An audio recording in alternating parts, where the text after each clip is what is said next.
Bien, on va donc reprendre sur cette fin qui ouvre, cette fin FIN. Donc, nous avons la chance et le grand privilège d'avoir Slobodan Milacic qui va donc faire la synthèse de nos travaux. Je vais donc très rapidement lui laisser la parole. Donc synthèse qui, comme chaque fois avec Slobodan, ouvre sur les perspectives à venir. Bon. Alors bonjour, d'abord pour ceux que je n'ai pas eu l'occasion de saluer personnellement. Pour les autres, je retire le bonjour que j'ai déjà adressé.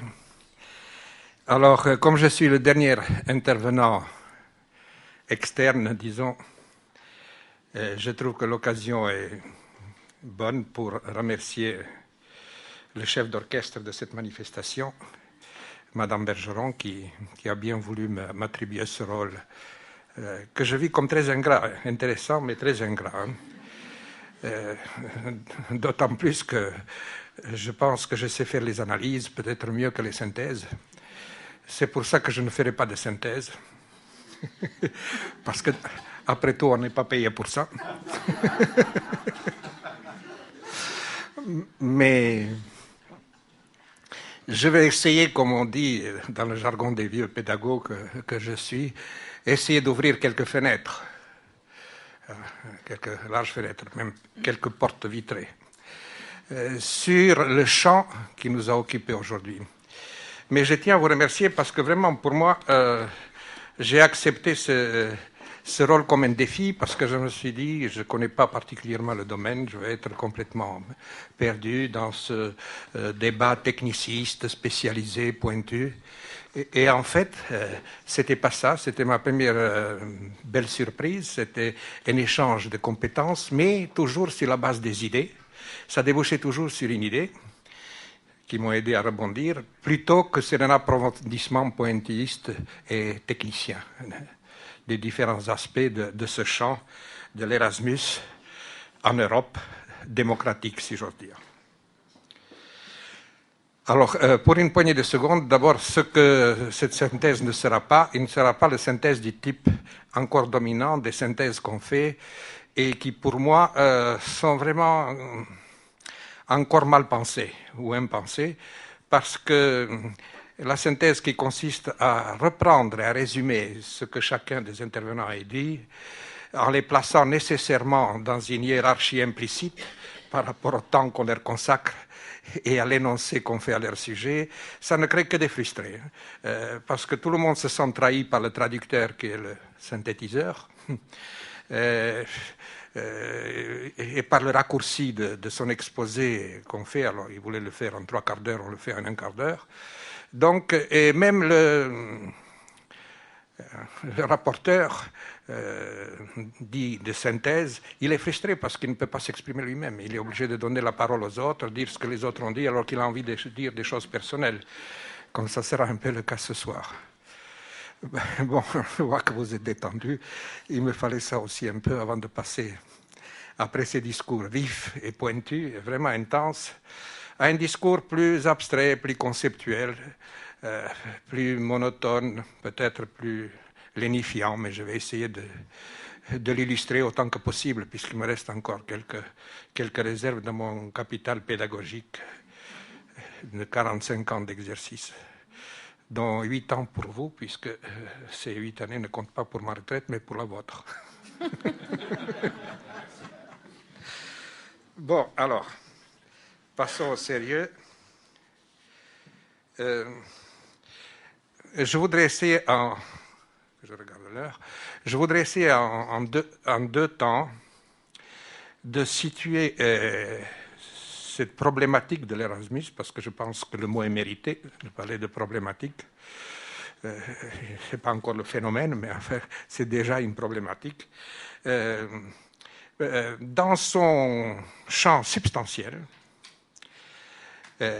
c'est-à-dire la science de haut niveau, comme disent souvent les textes qui se concernent, l'université, les grandes écoles, qui sont un des pôles de la culture, des sociétés et des États, et dans son champ spatial, c'est-à-dire territorial, la Grande Europe, Euroméditerranée, puis dans Euroméditerranée aussi, dans un contexte global dont on ne peut plus se passer dans une explication qui se fait un peu généraliste et un peu ouverte. La culture me semble le mot-clé des trois mots-clés qui vont être l'enracinement de mon propos. La culture, l'Europe et la démocratie qui est le lien commun, pour l'instant, finalement, le noyau dur de toutes les cultures potentiellement concernées, intéressées par notre sujet. La culture est paradigme dominant, finalement, de toute explication disciplinaire, le paramètre le plus globalisant. Les anciens disaient « il n'y a de théorie que du général ». Eh bien, nous, on dira il n'y a de théorie que du global. Global au sens à la fois géopolitique et problématique, disons, de complexité. Alors, parce que tout commence par la culture et tout finit par la culture. C'est-à-dire que c'est dans les cultures que se génèrent les différents phénomènes politiques, économiques ou autres.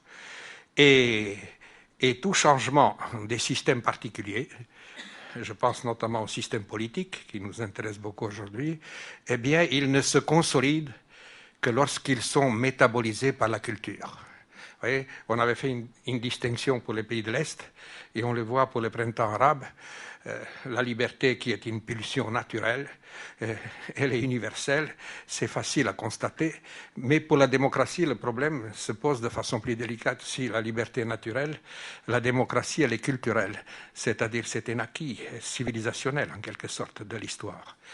Et tout finit donc par la culture, parce que pour nous aujourd'hui, dans le moment historique, dans la plutôt période historique où nous sommes, c'est cette construction de la culture politique démocratique, pluraliste, libérale, on peut l'éclairer à partir de différents angles, qui est la problématique de fond.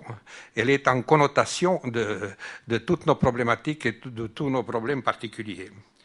Donc, on ne se consolide dans ses finalités que par la culture. Ce n'est pas par les constitutions, ni par les régimes politiques. Et cette idée m'est venue. Je vais essayer d'étayer un peu ça, mon propos, parce que j'ai tendance à l'abstraction et je me méfie de moi-même. Comment m'est venue cette idée? Une fois, je faisais un exposé devant les collègues constitutionnalistes, et un collègue et ami, Bernard Chantebout, un auteur connu de manuel, quand j'expliquais qu'il ne suffit pas d'avoir une belle constitution pour que l'affaire soit faite, et à la limite, il ne suffit pas d'avoir l'apparence d'un régime libéral, démocratique, pluraliste pour que l'affaire soit faite, que ce n'est pas le juge qui garantit les libertés, mais c'est la démocratie qui est le garant structurel, systémique des libertés publiques. Et il était là, comme ça, dans la salle, et il me dit, et alors, il va jusqu'au bout, il me dit, et qui est-ce qui garantit la démocratie? Alors vraiment, j'ai eu un moment d'hésitation, mais dans la tension et le trac de la situation, l'idée m'est venue et j'ai dit, mais c'est la culture, c'est-à-dire notre mentalité profonde. C'est nous-mêmes qui sommes garants de notre système quelque part. Eh bien, c'est dans cette optique que j'ai essayé de privilégier la culture et sa problématique et de balayer d'un coup de main un peu facilement les critiques que j'ai pu lire en parcourant un peu les quelques documents pour ne pas paraître complètement analphabète en matière d'Erasmus. Essayer de voir les critiques qu'on fait, la faiblesse des effectifs expliquée par la faiblesse des finances, la faiblesse substantielle des échanges, beaucoup d'étudiants font du tourisme universitaire, etc. Et je pense que souvent ces critiques n'étaient pas pour moi pertinentes parce que Erasmus est une entreprise culturelle et les rythmes culturels sont tout à fait différents de tous les autres rythmes que nous pouvons connaître, soit économiques, soit politiques, soit autres. Et donc la petite expérience d'Erasmus, c'est beaucoup plus court que les 6 mois de la présidence Hollande. Finalement, si on tient compte des espaces et des rythmes culturels qui qui préside dans notre champ d'intérêt. Donc, il est difficile de dresser les bilans à partir d'une expérience qui est finalement... j'ai fini par considérer Erasmus comme une lancée, comme une initiative, et je voudrais, c'est l'esprit de mon propos, de mon idée générale, de dire que finalement, c'est la première tentative d'un déploiement véritablement culturel.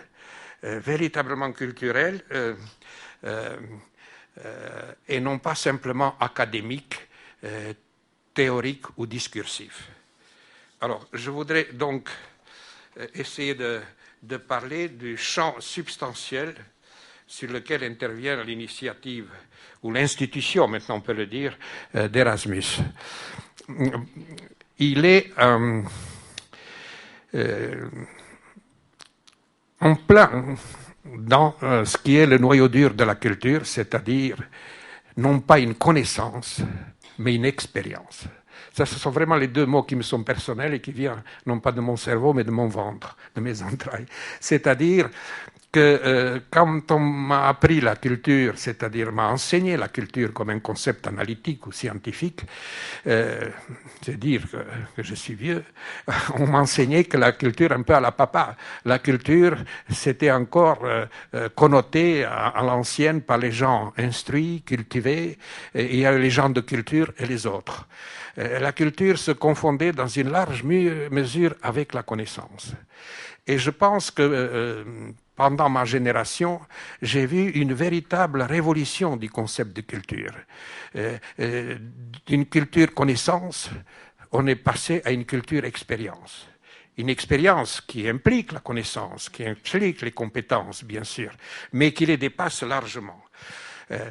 La conception qui nous gouverne maintenant, culture, c'est un sentiment vécu, non pas comme une idée peut être vécue, quand on a l'impression de l'avoir métabolisée, mais vécu par une expérience. Ça, on a pu le voir déjà chez une certaine élite dissidente et critique, contestatrice dans les pays de l'Est. Il y avait des dissidents de très belle envergure intellectuelle qui ont risqué la prison et leur vie pour la cause de la liberté et de la démocratie. Ils avaient tout lu sur la démocratie. Ils s'étaient battus sur la démocratie, mais dans un contexte culturellement étranger, dans un contexte moniste, monopoliste, autoritaire ou totalitaire, peu importe, mais à l'opposé. Et personnellement, parce que moi j'étais un petit peu obsédé par cette idée-là, j'ai observé depuis que leur comportement manquait de culture démocratique. Finalement, l'expérience vécue de la démocratie qui est décisive. Je ne veux pas parler de Havel parce que c'est l'enfant chéri de l'Occident et je n'arriverai jamais à faire changer le sentiment des gens, mais c'est à son sujet justement que j'ai pu voir une certaine vidéo idéaliste, moraliste, etc. de la démocratie et beaucoup de maladresse dans ses faits et gestes. Donc, si on regarde ce qu'est la culture, et tout à l'heure on verra la liaison évidente avec l'idée d'Erasmus, je vais me référer à 2 ou 3 formules des grands définisseurs de culture. Ce n'est pas de moi, mais j'ai complètement épousé leur point de vue. Almond, Verba, Parsons, c'est-à-dire les Américains qui ont réfléchi et écrit sur la culture. Voilà ce qu'ils nous disent, Almond et Verba. Ils disent la culture, c'est la façon d'être. Et ils ajoutent, en deuxième position, de penser et d'agir. Mais c'est la façon d'être. L'autre nous dit quoi? La culture, ça s'observe dans les attitudes et les comportements concrets. Et pas dans le discours sur vos préférences. Le discours peut être un élément de culture comme un fait et un geste. Le discours comme acte et non pas comme analyse théorique ou expression idéologique. Moi, lorsque j'enseignais ça, j'avais trouvé que la bonne expression qui avait frappé les étudiants, mais vous n'êtes pas des étudiants, je dis la culture, c'est le réflexe plus que la réflexion. Parce que la réflexion, on se la raconte à soi-même souvent. La réflexion, c'est ce qu'on voudrait être. quelquefois, je ne vais pas entrer dans la psychologie, encore moins dans la psychanalyse, mais on n'est pas tout à fait sincère avec soi-même dans les discours que nous pouvons déployer pour les autres et pour notre fort interne aussi à la limite. Mais là, je frise une limite illégitime. Mais le réflexe, lui, ne trahit pas. C'est pour ça que le réflexe est beaucoup plus comportemental. L'attitude et le comportement, je pense que c'est une très bonne définition. Donc, c'est le côté vécu. J'ai rencontré une certaine sématique qui prend compte de ça. On parle de la culture dans l'AOF, on parle de la culture bien intériorisée. Et j'ai pu suivre de très près, de façon intime, l'évolution de ce qualificatif. Donc, vous voyez, c'est ça que je trouvais dans l'idée d'Erasmus. Les gens passent 6 mois, 1 an et 2 ans. Bien sûr, c'est bref. On peut, mais ils se sensibilisent à la différence. Ils se prédisposent à l'empathie. Ça suffit pour ouvrir une fenêtre, pour les meilleurs, disons, ou pour les plus ouverts, dans la mentalité des gens. Et c'est déjà une lancée à cet âge-là, surtout, pour manifester qui est la première qualité d'une culture démocratique et pluraliste qui me semble la plus productive, la plus intéressante, au moins pour nous, dans l'histoire. Je ne dis pas la seule, mais dans la hiérarchie des préférences. La culture, c'est ce côté vécu que rien d'autre ne peut remplacer. Et Erasmus, il lance cette expérience culturelle, c'est-à-dire de fréquenter un milieu et d'être sensibilisé par la différence. Et à partir du moment où vous êtes sensibilisé par la différence, s'ouvre un créneau mental, intellectuel et psychologique qui vous rend beaucoup plus perméable à la différence. Et c'est par là que commence le processus de compréhension, de rapprochement, avec la coopération et, à l'extrême limite, l'intégration. Mais le problème, à partir du moment où on a défini la culture, le problème pour nous, c'est de savoir comment envisager le problème de l'unité dans la différence. L'unité dans la différence, unité dans la diversité, dit l'aphorisme européen, qui est surtout vrai pour les cultures.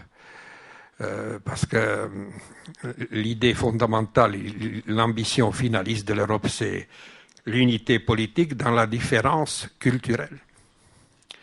Alors, pour ça, je voudrais dire quelques mots sur la différence que je fais entre la culture politique et la culture, je ne sais pas comment la qualifier, nationale, générale, la culture tout court. C'est-à-dire faire une place à part à la culture politique, qui est une culture spécifique et autonome, un peu comme l'est le politique lui-même par rapport à l'économique, comme il l'était. Aujourd'hui, il est phagocyté. Mais l'autonomie relative du politique en démocratie et sa spécificité avec sa culture, c'est-à-dire ses propres valeurs et ses propres règles, qui impliquent peu de choses, des choses fondamentales, mais peu de choses. Il y a une idéologie démocratique, mais c'est une idéologie qui n'est pas politique, elle est systémique. C'est-à-dire c'est une idéologie, un système de valeurs qui prône la coexistence pacifique de la différence. Finalement, les rapports pacifiques, c'est le but ultime de toutes les civilisations et de toutes les cultures. C'est-à-dire, la fin ultime, c'est la pacification des rapports sociaux. À partir de là, on peut tout rêver. À partir du moment où on est arrivé à éliminer la violence des rapports sociaux, la violence sous toutes ses formes, la violence l'autocensure. Donc la culture démocratique, c'est peu de choses, c'est-à-dire c'est la légitimité postulée de la différence. Toujours jusqu'à une certaine limite. Et c'est les valeurs induites, la tolérance, c'est le goût des idées, le goût des idées par rapport aux valeurs. La discussion des idées qui est apaisée, qui est pacifique, qui est efficace parce qu'on arrive à progresser contre la discussion des valeurs qui est toujours toxique. Et valeur contre valeur, ça induit toujours la surenchère idéologique et finalement ferme la porte au dialogue. Donc, vous voyez, c'est pour ça que quand on dit discuter de nos valeurs, c'est une discussion qui ne se prête pas au débat formel. J'en prends pour exemple notre propre cas, les démocraties avérées, les vieilles démocraties occidentales. Nous avons tellement l'habitude de gérer ce compromis des valeurs qu'aujourd'hui nous disons que nous avons des valeurs communes, le patrimoine commun de valeurs, les valeurs partagées, dont nous ne discutons plus. On estime que la liberté fondamentale, l'égalité fondamentale sont des valeurs indiscutables. Mais nous ne discutons plus du compromis de ce patrimoine. Ce consensus est quand même un compromis. Nous avons décidé de ne pas discuter directement de ces valeurs. Est-ce qu'on met d'abord la liberté avant l'égalité ou est-ce qu'on met d'abord l'égalité avant la liberté? Eh bien, c'est toute la problématique de la carrière historique de la démocratie que d'essayer de gérer un certain équilibre entre ce qu'on appelait dans ma jeunesse la droite libérale classique et la gauche démocratique moderne. Les rousseauistes et les montesquieuistes, disons, qui sont dans le noyau dur finalement de notre civilisation. Nous l'avons dépassé dans la sophistication, nous sommes en pleine enveloppe molle, mais consensus mou et enveloppe molle, mais il faut le rappeler.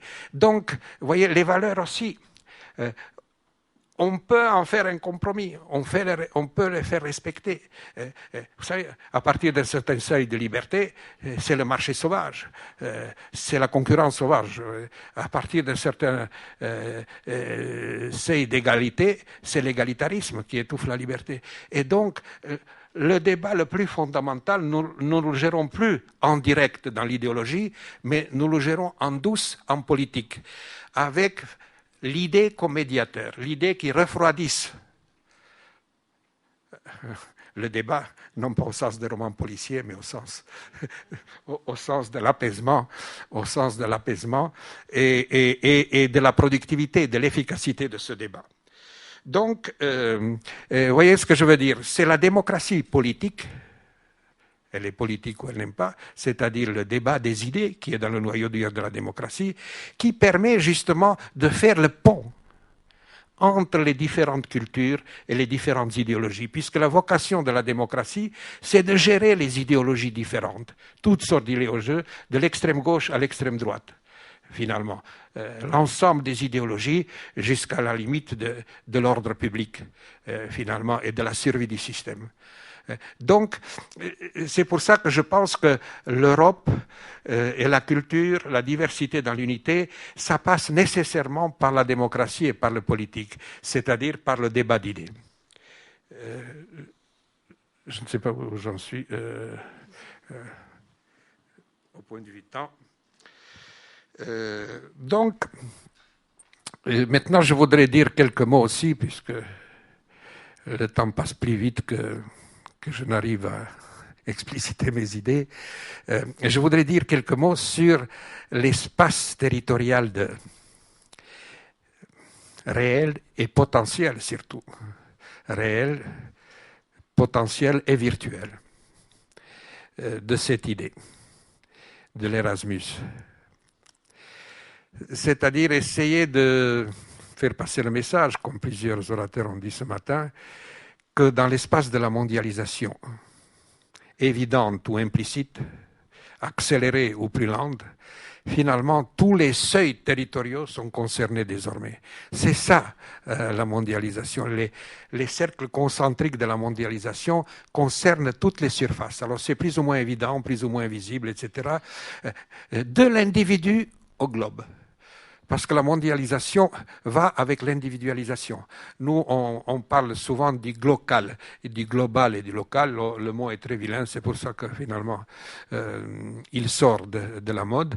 Mais le local, c'est finalement tout ce qui est inframondial, finalement. Ça va de l'individu en passant par la commune, la région, l'État, les régions au sens international, etc.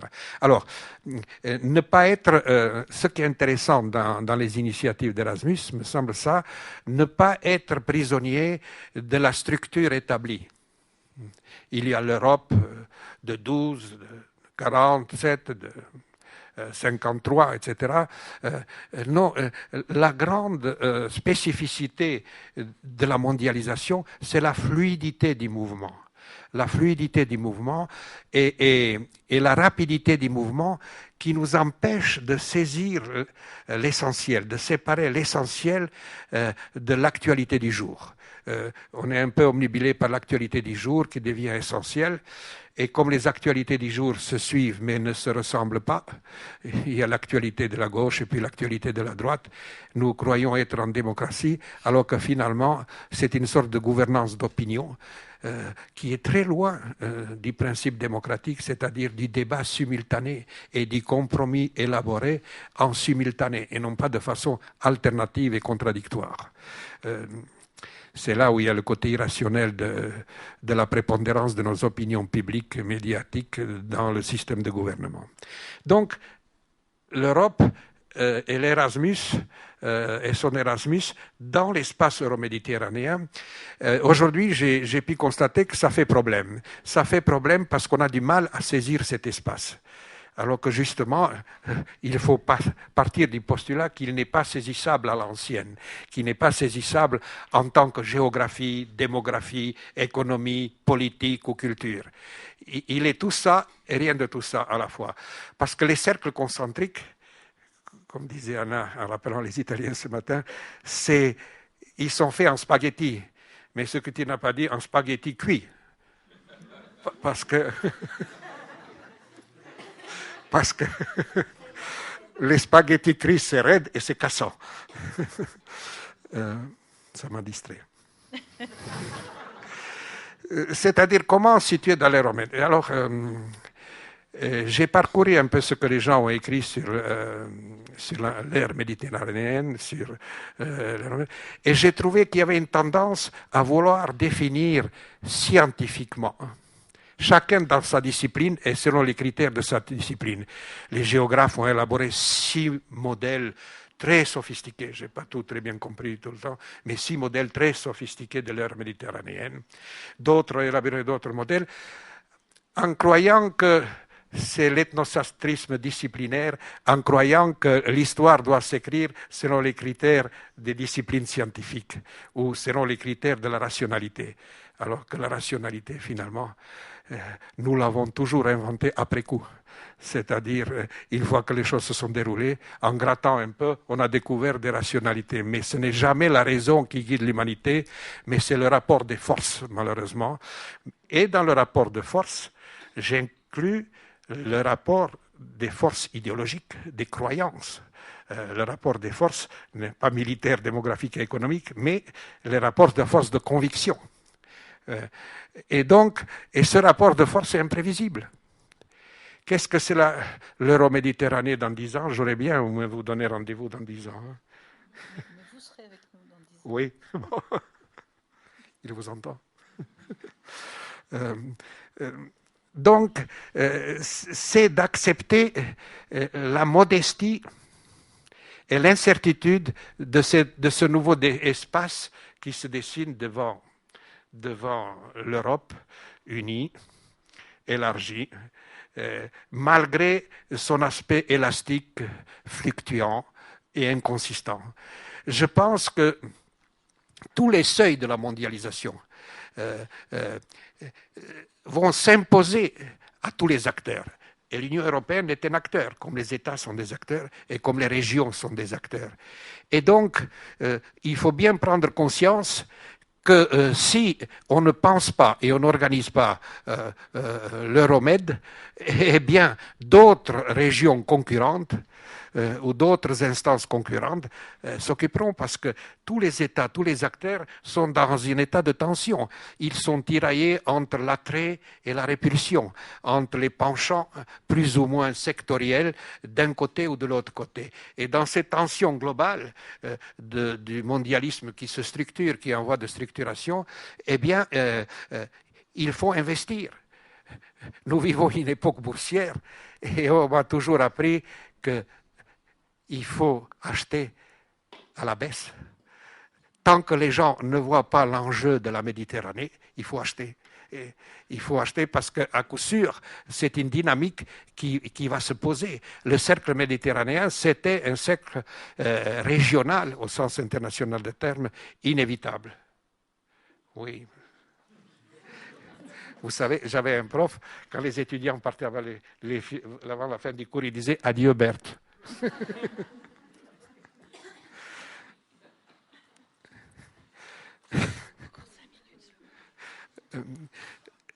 Donc, je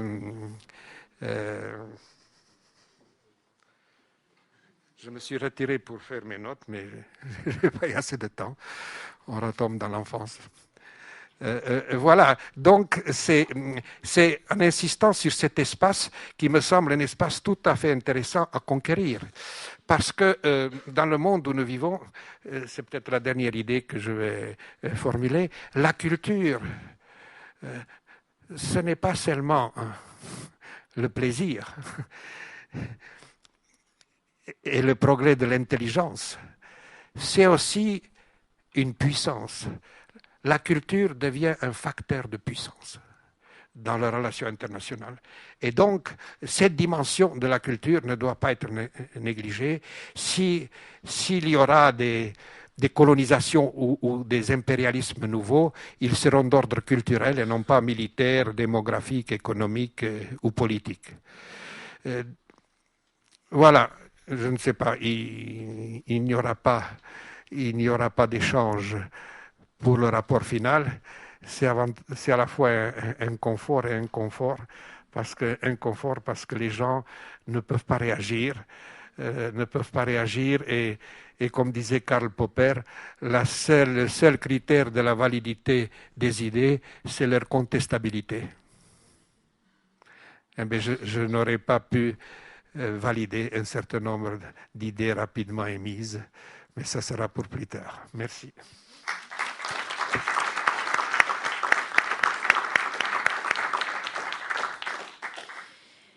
Merci Slobodan pour cette magnifique intervention qui nous laisse non pas des fenêtres, mais des portes immenses que vous nous ouvrez une fois encore. Culture, Europe, démocratie, qui sont ces mots qui nous rassemblent, qui nous sont chers et qui sont forts à toute l'équipe qui a eu la volonté de créer Erasmus Expertise. Comprendre, rapprochement, unité dans la différence. Merci Slobodan, c'est vraiment d'immenses fenêtres que vous nous ouvrez et nous allons continuer d'avancer sur ces voies. Je ne serai pas longue, vous avez eu une longue journée tous. Merci de nous avoir accompagnés tout au long de cette journée. Merci de nous avoir fait profiter de vos idées, de vos remarques, de vos questions. Un merci tout particulier parce qu'on ne les a pas entendus, mais ils étaient bien là, présents depuis plusieurs jours aux étudiants qui m'ont accompagné sur le comité d'organisation de ce colloque. Bekele Ofembe, qui vient de loin, de l'université de Kinshasa, et que j'ai le plaisir d'accompagner dans ses travaux de thèse et qui travaille sur la réforme de l'enseignement supérieur en République démocratique du Congo. Et croyez-moi, c'est un chantier, il ne me contredirait, je ne crois pas qu'il va me contredire. Merci également à Inès Poincinet de Sévry et à Doriane Vidot étudiantes en licence 3 à Bordeaux 4 pour leur efficacité, leur discrétion. Et encore une fois, si nous avions besoin de motivation pour avancer, c'est bien dans les apprenants que nous trouvons toute cette dynamique qui nous conduit autour d'un mot-clé qui est celui de la connaissance. Un merci encore tout particulier à vous tous intervenants qui vous êtes mobilisés pour qu'aujourd'hui on ait le grand bonheur d'avoir rassemblé à la fois le Moyen-Orient, la Méditerranée, les Balkans. Vraiment, on ne peut qu'avoir envie de continuer, je crois, après cette journée. Donc je terminerai par ce mot que j'ai déjà eu l'occasion de dire, je crois, à midi, qu'Erasmus expertise vive, et nous ne pourrons vivre et avancer que grâce à vous. Donc un grand merci, et nous allons juste terminer par quelques mots de lecture en hommage à nos collègues libanais ici présents. Oui, je voudrais, si vous le permettez, lire un texte très court. Régis, pour l'enregistrement. Je voudrais lire un texte très court qui a été proposé par le groupe de dialogue interculturel constitué à l'initiative de la Commission européenne. Et c'est un document sous le titre de « Un défi salutaire ». Comment la multiplicité des langues pourrait consolider l'Europe, qui vient un peu en réponse à tout ce qui a été dit. Et ce groupe de travail était sous la présidence de Amin Maalouf, l'écrivain que nous connaissons tous, et dont la finesse et l'intelligence d'esprit nous est familière lorsque nous le pratiquons. Et je voudrais vous lire ce très beau passage qui est empreint de ce que nous attendons justement de notre travail ici, c'est-à-dire d'un très bel humanisme.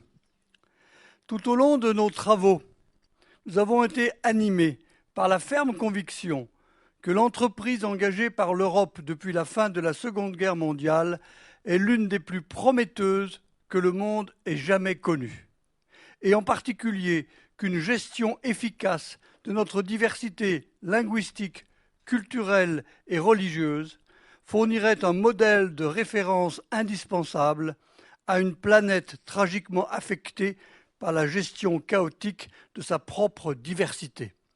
Voici une phrase qui peut nous redonner du courage.